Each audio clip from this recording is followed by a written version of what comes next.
Saudi আরবের Saudi সরকারের নিয়মই হলো ট্রেলার চালাইতে পারলে আপনি ড্রাইভিং লাইসেন্স পাবেন, ট্রেলার চালাইতে পারবেন না আপনি ড্রাইভিং লাইসেন্স করতে পারবেন না, করতে পারবেন ছোট ড্রাইভিং লাইসেন্স।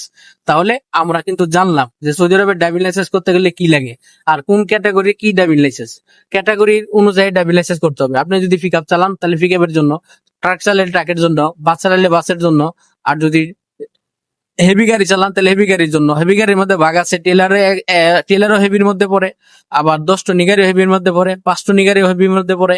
এই সমস্ত ভাগ আছে, যে ক্যাটাগরির লাইসেন্স বানাবেন সেই ক্যাটাগরির গাড়ি কিন্তু আপনাকে চালাতে হবে। আর তাছাড়া যদি শ্রোতা ধরে অর্থাৎ পুলিশের ট্রাফিক যদি আপনাকে ধরে সার্চ করে তাহলে কিন্তু আপনার মোটা অঙ্কের ফাইন দিতে হতে পারে। সেজন্য আমি বলবো আপনারা আসার আগে সবকিছু জেনে শুনে বুঝে আসবেন। হ্যাঁ, সৌদি আরবে কিন্তু ট্রাফিকের মামলা কিন্তু বড় ধরনের মামলা।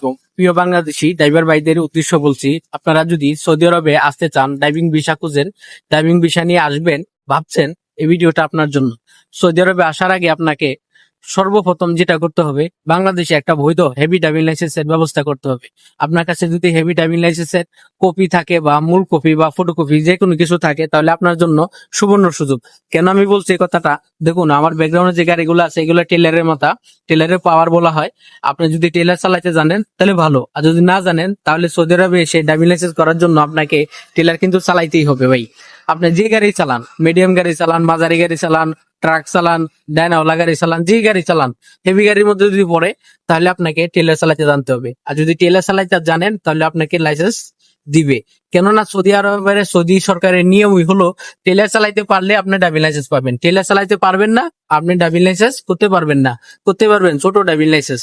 তাহলে আমরা কিন্তু জানলাম যে সৌদি আরবের ড্রাইভিং লাইসেন্স করতে গেলে কি লাগে আর কোন ক্যাটাগরি কি ড্রাইভিং লাইসেন্স, ক্যাটাগরি অনুযায়ী ড্রাইভিং লাইসেন্স করতে হবে। আপনি যদি পিক আপ চালান তাহলে পিক আপের জন্য, ট্রাক চালালে ট্রাকের জন্য, বাস চালালে বাসের জন্য, আর যদি হেভি গাড়ি চালান তাহলে হেভি গাড়ির জন্য। হেভি গাড়ির মধ্যে ভাগ আছে, টেলারও হেভির মধ্যে পড়ে, আবার 10 টনি গাড়িও হেভির মধ্যে পড়ে, 5 টনি গাড়িও হেভির মধ্যে পড়ে।